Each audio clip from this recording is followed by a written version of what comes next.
उत्तर प्रदेश में बाबा की यही चल रही है, ठोक दो नीति, किसी को पाओ ठोकते जाओ, फर्जी इनकाउंटर कराते जाओ। राहुल गांधी को धमकी मिल रही है इतने देश के बड़े लीडर को। जब देश का शासक नालायक हो जाए तो ऐसी धमकियाँ आती रहती है। दिन प्रतिदिन घटनाएं होती है, किसको धमकी नहीं मिलती है, कितनी हत्याएं नहीं हुई। आप आरोप के आधार पे उसका इनकाउंटर किए, उसमें और 4 आरोपी थे और उनका क्यों नहीं इनकाउंटर किए आप? अंधभक्ति करने से होगा? अंधभक्ति में लीन रहिए, जानकारी रखकर तार्किक बात करिए।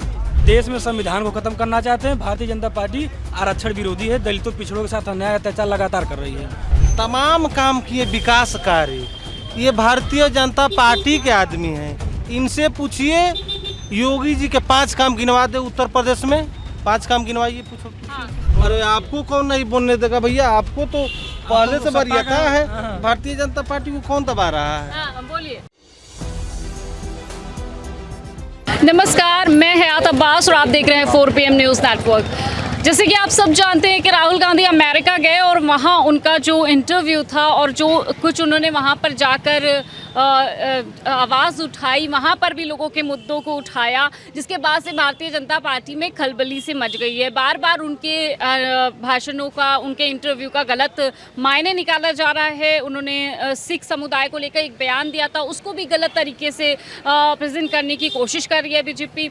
और इसके बाद दिल्ली में भारतीय जनता पार्टी के नेता जो कि सिख समुदाय से वो भी आते हैं, उन्होंने कहा है कि राहुल गांधी को जान से मारने की धमकी दी है।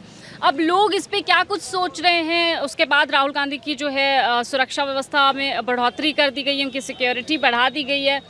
लोगों के बीच क्या चर्चाएं हैं? क्यों बार बार राहुल गांधी को इस तरह से टारगेट किया जा रहा है? नेता प्रतिपक्ष जब से वो बने हुए हैं, उनके जान को खतरा भी बताया जा रहा है और ऐसे में अब उन्हें भारतीय जनता पार्टी के नेता ने साफ धमकी दी है कि वो अपनी दादी की तरह मार दिए जाएंगे या उनकी जान भी ऐसी चली जाएगी। क्यों ऐसा हो रहा है? क्यों इतना खौफ आ जाता है राहुल गांधी से बीजेपी को? ये भारतीय जनता पार्टी के लोग ओछी मानसिकता के लोग हैं।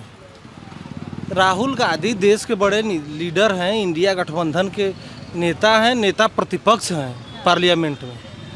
और ये भारतीय जनता पार्टी के लोगों के अंदर मानसिकता ही यही है, ठोक दो नीति। उत्तर प्रदेश में बाबा की यही चल रही है, ठोक दो नीति, किसी को पाओ ठोकते जाओ, फर्जी इनकाउंटर कराते जाओ।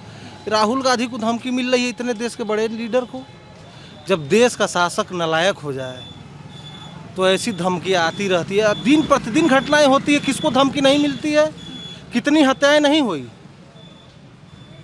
अभी फर्जी इनकाउंटर हुआ उत्तर प्रदेश में मंगेश यादव, कितनी बड़ी बात है बताइए। केवल आप पिछड़े के नाम पे इनकाउंटर कर देंगे? वो पिछड़ी जाति से है। और उसमें भी बीजेपी कह रही है कि अपराधियों की भी जाति देखने लगी समाजवादी पार्टी। क्यों? हम आप मीडिया के माध्यम से ये जानना चाहते हैं कि आप बताइए, उसमें 5 आरोपी थे, आप आरोप के आधार पे उसका इनकाउंटर किए, उसमें और 4 आरोपी थे और उनका क्यों नहीं इनकाउंटर किए आप? क्योंकि आपकी जाति के लोग हैं। और चप्पल पहनकर वो STF का अधिकारी इनकाउंटर कर रहा है। ये सरकारें हैं, आती जाती रहती हैं। खलबली मची हुई है कि भाजपा के नेता ने उनको जान से मारने की धमकी दे दी कि वो भी अपनी दादी की तरह मार दी जाएंगे वरना सुधर जाएं। ऐसा देखिए, ऐसा कुछ नहीं होने वाला। इंडिया डेमोक्रेटिक कंट्री है, कोई ऐसे नहीं मारा जा सकता। रहा राहुल गांधी जी का बयान, तो राहुल गांधी जी को तो ऊटपटांग बयान देने की आदत है। क्या ऊटपटांग बयान दिया? ये जातीय जनगणना के पीछे पड़े हुए हैं। अच्छा, तो जातीय जनगणना ऊटपटांग है? अगर राहुल गांधी अपनी जाति बता दे हुए, आपने भाजपा के नेता जो जान से मारने की धमकी दे रहे हैं वो ऊटपटांग ना होकर अगर जाति जनगणना की बात उठा रहे हैं, राहुल गांधी लोगों को जितनी आबादी उतना हक देने की बात कर रहे हैं, तो ये ऊटपटांग है? अरे मैं ये कह रहा हूँ, राहुल गांधी खुद की जाति बता दे, वो कौन सी जाति के है। शहीदों के जो फैमिली से बिलोंग करता है उसकी जाति नहीं पूछी जाती। तो फिर किसकी जाति? तो फिर आप ये मुझे बताइए कि क्या देश में जितने भी अल्पसंख्या हैं, OBC हैं, उनका हक नहीं है? उनको समान हक देना न्याय नहीं है, इंसाफ नहीं है? क्या चीज़ चाहिए आपको सामान्य बताइए। क्या पिछड़ों आप हक अधिकार देंगे? हमको आरक्षण चाहिए, पिछड़ों में 69,000 शिक्षक भर्ती में आरक्षण चाहिए, दिलवाइए। उनको नियुक्ति पत्र चाहिए, दिलवाइए। अंधभक्ति करने से होगा? अंधभक्ति में लीन रहिए, जानकारी रखकर तार्किक बात करिए। आरक्षण चाहिए, सबको आरक्षण चाहिए। हाँ, किस लिए आरक्षण चाहिए? क्या आप पढ़े लिखे नहीं होकर परीक्षा दे सकते जो आपको आरक्षण के तहत नौकरी दी जाए? और क्यों सरकारी नौकरी दी जाए जब वहाँ कोई जरूरत नहीं है सरकार? देखिए सरकार जब 300 साल तक 100% आरक्षण कब्जा किए तब नहीं किसी को तकलीफ था। आज हमें अगर हमारे हिस्सेदारी हमारे हकदारी मिली तब को आरक्षण से तकलीफ है। ये भारतीय जनता पार्टी के लोग देश में संविधान को खत्म करना चाहते हैं। भारतीय जनता पार्टी आरक्षण विरोधी है, दलितों पिछड़ों के साथ अन्याय अत्याचार लगातार कर रही है।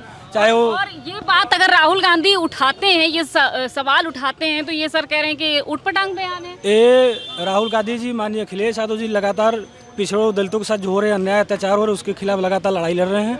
हम लोगों की मांग है और भारतीय जनता पार्टी को आरक्षण और जो 69 या शिक्षक भर्ती घोटाला की उसको इनको जवाब देना होगा और पिछड़ों और दलितों को न्याय मिलना चाहिए। हमारी अब इनसे सवाल ले रहे हैं। आप ये बताइए, राहुल गांधी जी जाति जनगणना की बात करते हैं, उनकी खुद की जाति क्या है? अगर वो मुझसे भी पूछने आए कि आप किस जाति को, मैं बता दूँ गुप्ता है, ये बता देंगे यादव है। राहुल गांधी जी बता देंगे वो किस जाति के हैं। तो अखिलेश यादव ने इस पे क्या जवाब दिया था, ये आपको मालूम है? जी, ये मेरे को जाति पे सवाल नहीं उठाया जा सकता। तो फिर क्यों जाति गणना करा रहे हो आप? क्यों देश के वो जो सदन में सवाल उठाए थे राहुल गांधी की जाति पर, उनको आदेश है कि तुम सदन में 100 बार गाली पाओगे तब तुमको मंत्री बनाया जाएगा। इसीलिए वो इस तरह के बयान देते हैं जो भाजपा के सांसद रहे हैं। हमारे नेता विकासपुरुष अखिलेश यादव, जिन्होंने आगरा लखनऊ एक्सप्रेसवे, इकाना स्टेडियम, तमाम काम किए विकास कार्य। ये भारतीय जनता पार्टी के आदमी हैं। इनसे पूछिए, योगी जी के 5 काम गिनवा दे उत्तर प्रदेश में। 5 काम गिनवाइए, पूछो 5 काम गिनवाइए। पहली बात तो मैं आपको बता दूं, भाई साहब बिल्कुल सही कह रहे हैं। अखिलेश भैया की सरकार थी तो सभी लोग सुखी थे, और इस बार आ गए ना। इस बार योगी जी के जुमले के अलावा कोई काम नहीं है इनके पास। योगी आम जी जनमानस को लाभ हो रहा हो। 5 काम बताइए। योगी जी मैं 10 काम गिनवाऊंगा अखिलेश के यादव का, आप बोलने 5 काम तो गिनवा आप या तो दीजिए। आप बोलो फिर मैं बोलूं। अरे आपको कौन नहीं बोलने देगा भैया? आपको तो पहले से वरीयता है। भारतीय जनता पार्टी को कौन दबा रहा है? बोलिए। योगी जी वो ने लोग सदन में बोलते हैं उल्टा सीधा। गुंडागर्दी खत्म कर दी। गुंडागर्दी खत्म। उन्होंने खत्म कर दी। सिर्फ अगर वो योगी जी के जाति का रहेगा तो गुंडा हो सकता है, वो गुंडा नहीं है। ओबीसी SC है तो उसके ऊपर तुरंत काउंटर हो जाएगा। उनके जाति का ठाकुर जाति का रहेगा तो गुंडा नहीं है। तो गुंडा ही नहीं हो रही है। आए दिन हत्याएं हो रही हैं, लूट हो रहा है। अभी हाल ही में फर्जी इनकाउंटर में योगी जी ने मंगेश यादव एक नौजवान की हत्या करा दी। बताइए, इकलौते माँ बाप का बेटा था, उसका परिवार कौन चलाएगा? उसकी बहन की हाथ कौन पीला करेगा? उसके बाप के बुढ़ापे की लाठी कौन बनेगा? ये जवाब देंगे भारतीय जनता पार्टी? विकास दुबे का इनकाउंटर हुआ था, आपने पूछा था ये कौन सी जाति के हैं? विकास दुबे गुंडा था। तो मंगेश यादव कौन गुंडा था? अरे ये आप प्रूफ करो, वो गुंडा नहीं था, कोर्ट में जाओ ना। उपेंद्र यादव की फर्जी एनकाउंटर हुआ। बात यहाँ हो रही थी ये हमारे भारतीय जनता पार्टी के साथी योगी जी के 5 काम की बात। हम लोग अखिलेश जी के काम अब से गिनाएंगे तो जितनी इनकी उम्र है उससे अधिक समय लग जाएगा अखिलेश जी के काम को इनको बताने में। ये 5 काम बता दें जिससे आम जनमानस का लाभ हो। केवल 5 काम। पहली बात तो मैं आपको एक बात बता दूं, ये बार बार मुझसे कह रहे हैं आप योगी जी के आदमी हो। मैंने कोई योगी जी से शादी नहीं चलिए, की है। आप आम जनमानस को आप कॉमन मैन की तरह बता दो। मैं ये कह रहा हूँ मैंने कोई योगी जी से शादी नहीं की है। नहीं, शादी ब्याह तो हटा दीजिए। अब आप योगी जी काम का बता आदमी दो। कैसे हो गया?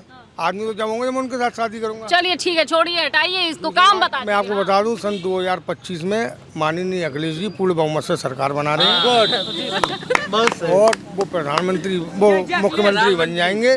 5 काम नहीं बता पाए, किनके? लेकिन इनका स्वागत है समाजवादी पार्टी परिवार में। देखिए, समाजवादी पार्टी देखिए ये सर आए थे काम बताने, 5 काम बताने आए थे, लेकिन ये काम बताने के बाद पहले ही ये समाजवादी पार्टी की तरफ आ गए। हम आए थे यहाँ पर जानने के लिए जनता का मूड क्या है, माहौल क्या है उपचुनाव को लेकर। राहुल गांधी पर जो जिस तरह से उनकी जान को खतरा बताया जा रहा है वो जानने आए थे, लेकिन यहाँ पर हमें एक अनोखे शख्स मिले।